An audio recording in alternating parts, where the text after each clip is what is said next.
Satu insan yang kamu kena lihat di mana kedudukannya dalam hidup kamu adalah mak bapak. Kita mungkin terfikir, oh kalau nak jadi baik, qiyamul lail. Nak jadi baik, puasa sunat banyak-banyak. Nak jadi baik, sedekah hebat-hebat. Nak jadi baik, apa lagi? Tolong orang. Betul ke tak betul tu? Betul. Tetapi ada yang lebih utama. Apa dia? Kamu ada mak ayah tak? Jangan sedekah kamu sampai ke Vietnam, sedekah kamu sampai ke Palestin, sedekah kamu sampai ke Ghana, sedekah kamu sampai Zimbabwe, tapi duit kamu tak sampai untuk menginfak ataupun nafkah kepada mak ayah kamu di kampung.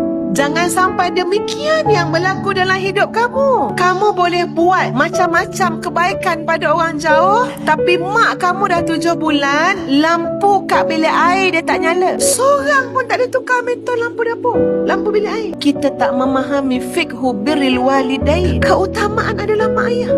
Sebab tu Nabi tanya, mak kamu ada lagi, ayah kamu ada lagi, kepada dia kamu balik berbakti. Itu jalan untuk kamu jadi orang baik. Itu jalan hijrah kamu, taubat kamu kepada Allah Subhanahu wa ta'ala.